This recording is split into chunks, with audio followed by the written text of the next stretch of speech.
नमस्कार जोहार, मैं याचना जायसवाल। आप देख रहे हैं न्यूज झारखंड। चलिए जानते हैं सुबह से लेकर शाम तक की झारखंड की तमाम बड़ी खबरों को।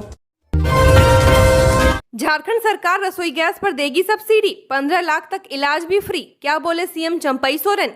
झारखंड का कोई भी गरीब इलाज से वंचित न रहे, इसके लिए सरकार ने नई योजना शुरू कर रही है। इस योजना के तहत आयुष्मान कार्ड से वंचित वैसे सभी व्यक्ति जिनका राशन कार्ड होगा, उन्हें 15 लाख रुपए तक की इलाज की सुविधा दी जाएगी। मुख्यमंत्री चंपई सोरेन ने मंगलवार को स्वास्थ्य चिकित्सक शिक्षा और परिवार कल्याण विभाग की समीक्षा के दौरान इस योजना को शुरू करने के लिए प्रक्रिया जल्द पूरी करने का निर्देश दिया है। सीएम चंपई सोरेन ने कहा कि राज्य के स्वास्थ्य उपकेंद्रों के आयुष्मान आरोग्य मंदिर का स्वरूप दिया जा रहा है। अब तक जिन पंचायतों में आयुष्मान आरोग्य मंदिर नहीं खुले हैं, वहां इसे जल्द शुरू कराने के लिए कहा गया। इसमें उन पंचायतों को प्राथमिकता दें जो दूरस्थ गांवों में है। सीएम ने कहा कि अस्पतालों में एक ही भवन में ओपीडी और चिकित्सक जांच की सुविधा हो, डायलिसिस यूनिटों की संख्या में बढ़ोतरी की जाए, साथ ही अस्पतालों के भवन दुरुस्त हों। रांची सदर अस्पताल में एमआरआई मशीन की उपलब्धता सुनिश्चित की जाएगी। सीएम ने स्वास्थ्य व्यवस्था को बेहतर बनाने को मेडिकल कॉलेजों की संख्या बढ़ाने पर जोर दिया है। उन्होंने पीपीपी मोड पर मेडिकल कॉलेज खोलने के लिए निवेशकों को आमंत्रित करने का सुझाव स्वास्थ्य विभाग को दिया। जेपीएससी और जेएसएससी परीक्षाओं में पिछड़ों को उम्र सीमा में 5 वर्ष छूट की अनुशंसा, सरकार को भेजा प्रस्ताव।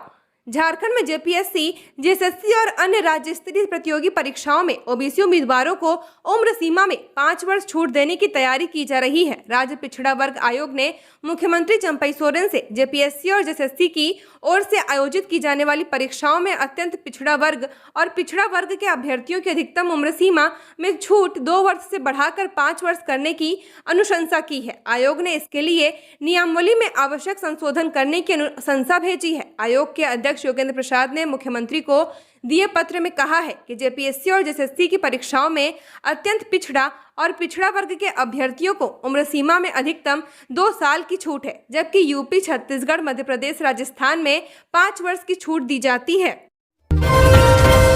झारखंड के 9 जिलों में बारिश का अलर्ट, 40 किलोमीटर प्रति घंटे की रफ्तार से चल सकती है हवा।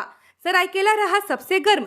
झारखंड में आज शाम 9 जिलों में बारिश का अलर्ट जारी किया गया है। इन जिलों में बोकारो, धनबाद, गढ़वा, गिरिडीह, गुमला, जामताड़ा, लातेहार, लोहरदगा, पलामू और सिमडेगा शामिल है। इस दौरान 40 से 50 किलोमीटर प्रति घंटे की रफ्तार से हवा चल सकती है। मौसम विभाग की रफ्तार से आकाशीय बिजली गिरने की भी आशंका जताई गई है। राज्य में मानसून की एंट्री के बाद भी कई जिलों में गर्मी से राहत नहीं मिली है। राजधानी रांची में पिछले 3 दिनों से बारिश नहीं हुई है, जिसके बाद यहां का पारा एक बार फिर से चढ़ने लगा है। राज्य में पिछले 24 घंटे में कई जिलों में हल्के से मध्यम दर्जे की बारिश हुई।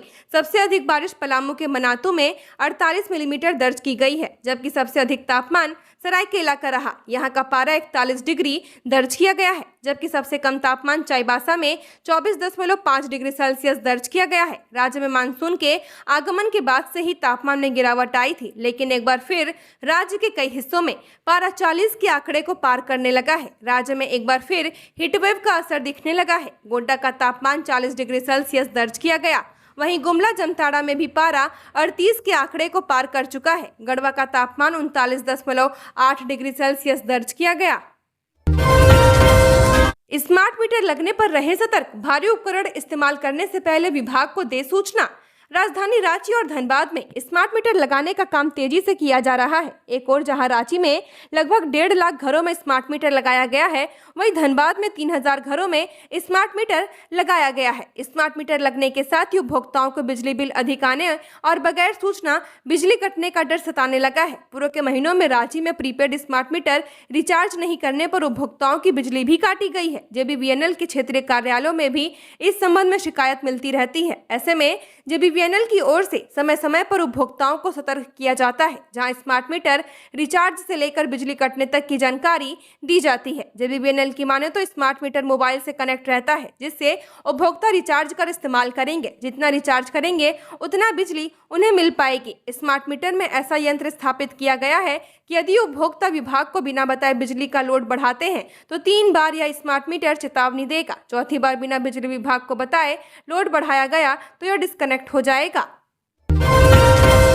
झारखंड कैबिनेट की बैठक 28 जून को, राज्य मंत्रिपरिषद की आगामी बैठक 28 जून शुक्रवार को होगी। मुख्यमंत्री चंपई सोरेन की अध्यक्षता में शाम 4 बजे से प्रोजेक्ट भवन में कैबिनेट की बैठक में कई महत्वपूर्ण निर्णय लिए जाएंगे। इस संबंध में मंत्रिमंडल सचिवालय एवं समन्वय विभाग ने आदेश जारी कर दिया है और विभागों से प्रस्ताव मांगा गया है।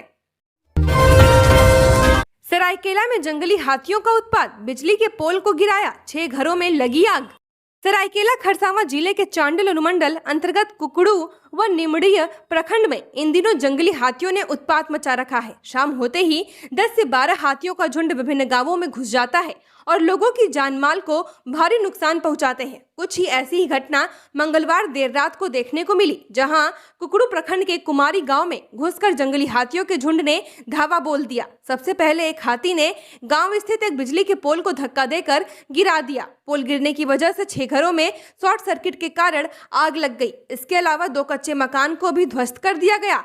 घटना के वक्त उन घरों में रहने वाले लोग हाथियों के डर से गांव के ही स्कूल में सोए हुए थे। उन्हें पहले से ही आशंका थी कि हाथी गांव में कभी भी हमला कर सकते हैं। ग्रामीणों ने इस संबंध में बताया कि शॉर्ट सर्किट होने की वजह उन घरों पर आग लगी है। पुआल का घर होने की वजह से आग ने घर को बहुत जल्दी चपेट में ले लिया, जिससे मकान पूरी तरह जलकर राख हो गया। हाथियों के हमले से जिन लोगों के जानमाल को नुकसान पहुंचा, उनमें जितेंद्रनाथ महतो, प्रेमचंद्र महतो, विनोद महतो, सुनील महतो, धर्मू महतो, वीरेंद्र महतो शामिल हैं। आगजनी की वजह से इन घरों में रखे अनाज, पशु, बकरी, मुर्गी आदि भी जलकर राख हो गए हैं। भीषण आगजनी एवं घर ध्वस्त होने की घटना में कुल 8 घरों को आर्थिक रूप से भारी नुकसान हुआ है। जल्द होगा चंपई सोरेन सरकार का मंत्रिमंडल विस्तार, कांग्रेस कोटे से ये 2 विधायक बन सकते हैं मंत्री। पूर्व मंत्री आलमगीर आलम के जेल जाने और इस्तीफा देने के बाद से झारखंड कांग्रेस ने मंत्री पद भरने की तैयारी कर ली है। चंपई सोरेन सरकार का मंत्रिमंडल विस्तार इसी सप्ताह होने की उम्मीद की जा रही है। जानकारी के मुताबिक जमताड़ा विधायक इरफान अंसारी का मंत्री बनना लगभग तय माना जा रहा है। इसके लिए पार्टी आलाकमान भी सहमत है। इधर खबर तो ये भी है कि जरमुंडी से कांग्रेस विधायक बादल पत्रलेख का रिपोर्ट कार्ड भी पार्टी आलाकमान के पास पहुंच चुकी है। सूत्रों की माने तो उनके रिपोर्ट कार्ड से नेतृत्व खुश नहीं है। लोकसभा चुनाव के दौरान मंत्री बादल पत्रलेख की सक्रियता से भी पार्टी आलाकमान नाराज है, क्योंकि उनके विधानसभा में कांग्रेस प्रत्याशी को कम वोट मिले थे। अंदर खाने की चर्चा तो यह भी है कि बादल पत्रलेख का पत्ता कटा तो उनकी जगह महागामा विधायक दीपिका पांडे को मौका मिल सकता है, क्योंकि महागामा से लोकसभा चुनाव में कांग्रेस प्रत्याशी को बड़ी लीड मिली थी। खबरों में आगे बढ़ने से पहले अगर आपने अभी तक इस चैनल को सब्सक्राइब नहीं किया है तो सब्सक्राइब कर लें, जिससे आपको झारखंड की हर छोटी बड़ी खबर के अपडेट मिलते रहे। तो चलिए बढ़ते हैं खबरों की ओर। अनियंत्रित कार पलटी, बाल बाल बचा पुलिसकर्मी। देवघर सारठ मुख्य पथ पर कुंडा स्थित एक रेस्टोरेंट के समीप एक अनियंत्रित कार का संतुलन बिगड़ा और पलट गई। घटना में कार चालक बाल बाल बच गया। जिस तरह दुर्घटना हुई है, देखकर लगा कि उसमें सवार चालक को गंभीर चोट लगी होगी, लेकिन चालक को मामूली चोट पहुंची। जानकारी के मुताबिक कार चालक जमताड़ा में पुलिसकर्मी है और उनकी पत्नी देवघर में पुलिस विभाग में ही कार्यरत है। वह जमताड़ा से कार से पत्नी से मिलने आ रहे थे। देवघर पहुंचने के पूर्व कुंडा मोड़ के पहले एक नवनिर्मित होटल के समीप यह दुर्घटना हुई है। प्रत्यक्षदर्शियों के मुताबिक कार चालक नशे में था। दुर्घटना में कार के पलटने से चारों चक्के ऊपर हो गए थे। कुंडा पुलिस छानबीन के लिए घटना स्थल पर पहुंची है। जमशेदपुर की दोनों सीटों पर भाजपा उतारेगी अपने उम्मीदवार, अमर बावरी ने कहा, झूठ बोलकर सत्ता पाना इनकी पुरानी आदत। झारखंड विधानसभा चुनाव में अभी काफी समय है, लेकिन भारतीय जनता पार्टी ने अपनी तैयारी शुरू कर दी है। विधानसभा को लेकर सभी पार्टियां अपने अपने स्तर पर बैठक कर रही हैं। इसी क्रम में नेता प्रतिपक्ष और चंदन क्यारी विधायक अमर बावरी ने जमशेदपुर की दोनों सीटों पर अपने उम्मीदवार उतारने की घोषणा की। उन्होंने कहा कि जमशेदपुर पूर्वी और पश्चिमी दोनों सीटें भाजपा की परंपरागत सीटें हैं। भाजपा इन सीटों पर अपना उम्मीदवार उतारेगी। इसे लेकर पार्टी ने तैयारी शुरू कर दी है। आपको बता दें कि 2 दिन पहले जमशेदपुर पूर्व विधायक सरयू राय ने पटना जाकर बिहार के मुख्यमंत्री नीतीश कुमार से मुलाकात की थी। उसके बाद से राजनीतिक गलियारों में यह चर्चा का विषय बन गया है। सरयू राय जमशेदपुर पूर्वी से जदयू के उम्मीदवार हो सकते हैं। रांची रेलवे स्टेशन पर अवैध शराब के साथ युवक गिरफ्तार। रांची रेलवे स्टेशन पर अवैध शराब के साथ युवक को गिरफ्तार किया गया है। आरपीएफ की टीम ने कार्रवाई करते हुए जहानाबाद जिला के रहने वाले रोशन कुमार नाम के युवक को गिरफ्तार किया है। उसके ट्रॉली बैग में रॉयल विस्की की 36 बोतलें मिली हैं। गौरतलब है कि रांची रेलवे स्टेशन पर ट्रेन में शराब की धरपकड़ के लिए ऑपरेशन सतर्क के तहत लगातार अभियान जारी है। इसी क्रम में आरपीएफ पोस्ट रांची और फ्लाइंग टीम द्वारा रांची रेलवे स्टेशन पर प्लेटफॉर्म संख्या 1 पर जांच के दौरान एक युवक संदिग्ध तरीके से एक भारी बैग के साथ खड़ा देखा गया। जब उसे हिरासत में लेकर उसके बैग की जांच की गई तो उसमें शराब बरामद किया गया। युवक ने पूछताछ में स्वीकार किया कि वह शराब को लेकर बिहार जा रहा था। मुजफ्फरपुर में नौकरी के नाम पर लड़कियों का यौन शोषण, मामले का क्या है झारखंड कनेक्शन। बिहार के मुजफ्फरपुर के अहियापुर थाना क्षेत्र के बखरी में फर्जी नेटवर्क कंपनी के नाम पर लड़कियों को झांसा देकर यौन शोषण करने के मामले में नए नए खुलासे हो रहे हैं। झारखंड के पाकुड़ और दुमका की किशोरियों ने खुलासा किया था, इन लड़कियों को रोजगार के नाम पर फंसाया गया। इन लोगों के साथ न केवल मारपीट की गई और रुपए ठगे गए, बल्कि यौन शोषण भी किया गया है। किसी को कंप्यूटर जॉब तो किसी को ऑनलाइन मार्केटिंग कंपनी में नौकरी का झांसा देकर यौन शोषण किया गया। पुलिस जांच में पता चला कि सोशल मीडिया के माध्यम से युवतियों से आरोपित संपर्क करता था। इसके बाद लड़कियों को बड़े बड़े सपने दिखाकर जाल में फंसाता था। उसके साथ मारपीट व यौन शोषण किया जाता था। इस दौरान युवतियां की तस्वीर ले ली जाती थी। पुलिस छानबीन में पता चला है कि डीबीआर कंपनी में काम करने वाली झारखंड की एक नाबालिग की मां ने पूर्वी चंपारण स्थित रक्सौल थाने में भी पॉक्सो एक्ट के तहत प्राथमिकी दर्ज कराई है। अलकतरा घोटाला, पीएमएलए कोर्ट ने विजय तिवारी को सुनाई 3 साल की सजा। रांची पीएमएलए की विशेष कोर्ट ने अलकतरा घोटाले के दोषी विजय तिवारी को 3 वर्ष सश्रम कारावास की सजा सुनाई है। इसके साथ ही कोर्ट ने विजय पर 1 लाख रुपए का जुर्माना भी लगाया है। ईडी ने 55,42,000 रुपए के मनी लॉन्ड्रिंग के आरोप में वर्ष 2012 में केस दर्ज किया था। विजय तिवारी की कंपनी कलावती कंस्ट्रक्शन को वर्ष 2008-2009 में पलामू में सड़क मरम्मती का काम मिला था। सड़क निर्माण विभाग ने कलावती कंस्ट्रक्शन को बालूमाथ में हेरगंज पाकी रोड की मरम्मती के कार्य का ठेका 1,32 लाख रुपए में दिया था। इसमें से 1,09 लाख रुपए का भुगतान सरकार की ओर से कर दिया गया था, लेकिन विजय तिवारी ने अलकतरा का 11 फर्जी बिल विभाग में जमा कर पैसे निकासी कर ली। कंपनी की ओर से जमा किए गए 13 में से 11 बिल फर्जी पाए गए थे। फर्जी बिल के जरिए 55,42,000 रुपए की निकासी की गई थी। नशा मुक्त होगा झारखंड, सरकार का संकल्प। नशे की चपेट में स्कूल कॉलेज के बच्चे, सीएम की अपील, मादक पदार्थों से रहे दूर। रांची के ऐतिहासिक मोहराबादी मैदान से जनता को संबोधित करते हुए सीएम चंपई सोरेन ने कहा कि झारखंड नशा मुक्त होगा। इसके लिए सरकार पूरी तरह कृत संकल्पित है। घर समाज को नशा खत्म हो, इसके लिए विशेष अभियान चलाए जा रहे हैं। सरकार के विभिन्न विभाग अपने अपने स्तर से इसके लिए काम कर रहे हैं। वे आज मादक पदार्थों के विरुद्ध राज्य स्तरीय जागरूकता कार्यक्रम को संबोधित कर रहे थे। मुख्यमंत्री ने कहा, राज्य सरकार विशेष जागरूकता अभियान चलाकर जन जन को नशा के दुष्प्रभाव की जानकारी दी जा रही है। गांव, मोहल्ला, पंचायत, प्रखंड, जिला एवं राज्य स्तर पर विभिन्न माध्यमों से व्यापक प्रचार प्रसार करके लोगों को मादक पदार्थों से दूर रहने की अपील की जा रही है। उन्होंने कहा कि वर्तमान समय में नशीला पदार्थ का व्यापक रूप से फैलाव हो रहा है। खासतौर पर मादक पदार्थों के तस्करों द्वारा स्कूल, कॉलेज आदि क्षेत्र में युवा वर्ग को नशीली चीजों की लत लगा रहे हैं। मुख्यमंत्री ने कहा कि राज्य सरकार द्वारा नशीली पदार्थ के तस्करों पर निरंतर कार्रवाई की जा रही है। सूचना के आधार पर पुलिस प्रशासन द्वारा कई जगहों पर अफीम की खेती को नष्ट किया गया है।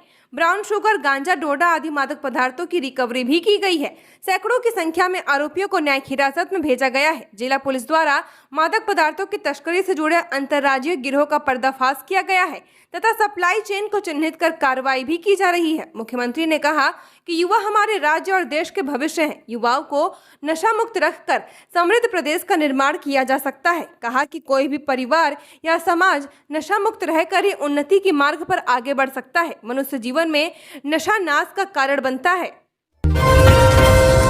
नीट पेपर लीक मामले में हजारीबाग पहुंची सीबीआई, बैंक अधिकारियों से 5 घंटे पूछताछ। नीट पेपर लीक मामले की छानबीन के लिए मंगलवार को सीबीआई की 5 सदस्यीय टीम झारखंड के हजारीबाग पहुंची। सूत्रों के अनुसार यहां टीम ने सबसे पहले एसबीआई मुख्य ब्रांच में लगे सीसीटीवी फुटेज को खंगाला और कई बैंक अधिकारियों से भी पूछताछ की और हर छोटी बड़ी जानकारी जुटाई। आगे भी जांच जारी रहेगी। इस मामले पर पूछे जाने पर एसपी अरविंद कुमार सिंह ने अनभिज्ञता प्रकट की है। वहीं एसबीआई के चीफ मैनेजर ने टीम के बारे में कुछ भी बताने से इनकार किया है। सूत्रों की माने तो मंगलवार दोपहर सीबीआई टीम ने एसबीआई के मुख्य ब्रांच में दस्तक दी और बैंक में रखे गए प्रश्न पत्रों के बारे में जानकारी जुटाई है। बैंक के सीसीटीवी फुटेज को भी खंगाला गया, टीम ने बैंक अधिकारियों से कई सवाल पूछे हैं। मसलन प्रश्न को जमा कराने का कौन आया था, जब बैंक में प्रश्न पत्र जमा कराए गए तो साथ में कौन कौन स्ट्रांग रूम में गया था। टीम की तहकीकात 4 से 5 घंटे तक चली।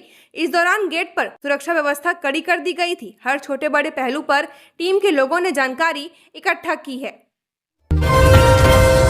एनजीटी की रोक के बावजूद मुख्यमंत्री के आदेश की उड़ रही धज्जियां। नदियों से हो रहा अवैध बालू का खनन, विभाग मौन। एनजीटी के रोक के बावजूद मुख्यमंत्री का आदेश का खुलेआम बालू माफिया धज्जियां उड़ा रहे हैं। पश्चिमी सिंहभूम जिलों में नदियों से सीधा अवैध बालू का खनन कर परिवहन किया जा रहा है, लेकिन खनन विभाग पूरी तरह मौन है। इसका एक ताजा उदाहरण बुधवार को सुबह देखने को मिला, जब पश्चिमी सिंहभूम जिला चाईबासा के सदर अनुमंडल पुलिस पदाधिकारी राहुल देव बड़ाइक ने अवैध बालू लदा 3 हाईवा को जब्त कर मुफस्सिल थाना को सौंप दिया है। एसडीपीओ राहुल देव बड़ाइक को गुप्त सूचना मिली थी कि एनजीटी रोक के बावजूद बालू माफिया अवैध रूप से बालू तातनगर की ओर से हाईवा से चाईबासा और अन्य जगहों पर ले जा रहे हैं, जिसके बाद बुधवार की सुबह चाईबासा तातनगर मुख्य सड़क तुईबीर गांव के समीप में छापेमारी की गई। इसी दौरान चाईबासा की ओर से आ रही 3 हाईवा को पकड़ा गया। पुलिस को देखते ही उक्त तीनों हाईवा के ड्राइवर गाड़ी छोड़कर भागने में सफल रहे। खुंटी में मिले 2 शव, अधेड़ की धारदार हथियार से हत्या। बिरबांकी जंगल में मिली लड़की की लाश। जिले के अड़की में 2 शव पुलिस ने बरामद किया है। एक घटना सोसोकुटी पंचायत के सोनपुर में घटी, जहां एसी चंद्र मोहन की अपराधी ने हत्या कर दी है। वहीं दूसरी घटना बिरबांकी पंचायत की है, जहां एक लड़की की रूरुवांग जंगल से लाश बरामद की गई है। वो शनिवार से लापता थी। थाना प्रभारी मुकेश यादव ने बताया कि उन्हें सूचना मिली थी कि सोनपुर गाँव में एक अधेड़ व्यक्ति की हत्या की गई है, जबकि ग्रामीणों ने जंगल में शव होने की जानकारी दी थी। पुलिस मामले की जाँच कर रही है। विष्णु अग्रवाल की 9.50 एकड़ जमीन खाली करने का आदेश। रांची न्यूक्लियस मॉल के संचालक विष्णु अग्रवाल की पुगड़ू मौजा की 9.50 एकड़ जमीन को खाली करने का आदेश ईडी ने दिया है। 10 दिनों के भीतर जमीन खाली करने का नोटिस ईडी ने भेजा है। 1 सितंबर 2023 को ईडी ने विष्णु अग्रवाल की 161 करोड़ बाजार मूल्य की 3 संपत्तियों को अंतरिम तौर पर जब्त किया था। इन तीनों जमीनों में पुगड़ू मौजा की 9.50 एकड़ की खास महल की जमीन भी शामिल थी। इस अंतरिम जब्ती पर ईडी की एडजुडिकेटिंग अथॉरिटी ने मुहर लगा दी है। यह जमीन स्थायी तौर पर अटैच कर दी गई है। विष्णु अग्रवाल के द्वारा जमीन खाली कराए जाने के बाद इस जमीन पर ईडी जब्ती से जुड़ा बोर्ड लगाएगी, ताकि इस जमीन की खरीद बिक्री भविष्य में न हो सके। शेयर मार्केटिंग में निवेश के नाम पर 28,50,000 की ठगी, जांच में जुटी साइबर पुलिस। शेयर मार्केटिंग में निवेश के नाम पर एक खुंटी के रहने वाले व्यक्ति ने साइबर अपराधियों ने 28,50,000 रुपए की ठगी कर ली है। मामले को लेकर सीआईडी के साइबर क्राइम ब्रांच में एफआईआर दर्ज कराई गई है। साइबर अपराधी हर दिन तरह तरह के हथकंडे अपनाकर लोगों को ठगी का शिकार बना रहे हैं। ताजा मामला खुंटी के तोरपा का है। यहाँ के रहने वाले संदीप टोपनो से साइबर अपराधियों ने शेयर मार्केट में निवेश करने पर अधिक मुनाफा का लालच देकर उनसे 28,50,000 की ठगी कर ली। इस संबंध में संदीप ने रांची के साइबर थाने में प्राथमिकी दर्ज कराई है। मामले में साइबर थाने की पुलिस जांच में जुट गई है। बालू में मिला लड़की का कंकाल, प्रेमी ने कहा किसी और से करने लगी थी प्यार, इसलिए मार डाला। झारखंड के सिमडेगा जिले से एक दिल दहलाने वाली घटना सामने आई है। यहाँ एक प्रेमी ने प्रेमिका की हत्या करने के बाद उसका शव बालू में छिपा दिया। पुलिस को जब तक शव का पता चला वह कंकाल में बदल चुका था। हत्यारे प्रेमी ने बताया कि उसकी प्रेमिका दूसरे लड़के से प्यार करने लगी थी। इसको लेकर दोनों में विवाद हुआ और उसने प्रेमिका की हत्या कर दी। घटना को लेकर बताया जा रहा है कि बगडेग गाँव की युवती नीलिमा डांग कुछ दिनों से लापता थी। उसकी मौसी प्रतिमा डुंगडुंग ने थाने में गुमशुदगी की रिपोर्ट भी दर्ज कराई थी। प्रतिमा के आवेदन पर पुलिस ने नीलिमा के कथित प्रेमी अर्पण सोरेन को पकड़ा और उसे हिरासत में लेकर पूछताछ शुरू की। पूछताछ में अर्पण ने कबूल कर लिया कि उसने ही नीलिमा की हत्या की है। अर्पण ने बताया कि 20 जून को ही उसने नीलिमा की हत्या कर दी थी। इसके बाद शव को बालू में गाड़ दिया था। प्रेमी ने बताया कि वह नीलिमा के साथ लिव इन रिलेशनशिप में रहता था। इसी बीच उसे पता चला कि नीलिमा का किसी दूसरे युवक से प्रेम प्रसंग चल रहा है। इसी बात को लेकर नीलिमा से झगड़ा हो गया था। आवेश में आकर उसने उसकी हत्या कर दी। इस मामले में शिकायत के बाद पुलिस ने जांच शुरू की। आरोपी को गिरफ्तार कर लिया गया है। उसने अपना जुर्म कबूल कर लिया है। आरोपी को जेल भेज दिया गया। ई टिकट की कालाबाजारी करने का आरोपी गिरफ्तार। रांची में ई टिकट की कालाबाजारी करने के आरोपी को पुलिस ने गिरफ्तार किया है। आरपीएफ की टीम ने रांची जिले की गोंदा थाना की पुलिस के सहयोग से कांके रोड स्थित चांदनी चौक के पास छापेमारी कर रिजवान अहमद नाम के व्यक्ति को गिरफ्तार किया है। उसके पास से 14 ई टिकट बरामद किए गए, जिसका कुल मूल्य 39,000 रुपए आंका गया है। बता दें कि आरपीएफ को गुप्त सूचना मिली थी कि चांदनी चौक के पास ई टिकट की कालाबाजारी की जा रही है, जिसके बाद यह कार्रवाई की गई। गिरफ्तार व्यक्ति ने अपना अपराध स्वीकार कर लिया है। उसे रेलवे एक्ट की धारा 143 के तहत गिरफ्तार किया गया। झारखंड की और खबरों के लिए बने रहिए हमारे साथ। हमारे चैनल न्यूज झारखंड पर चैनल को सब्सक्राइब करें, साथ बेल आइकन को प्रेस करें। नमस्कार।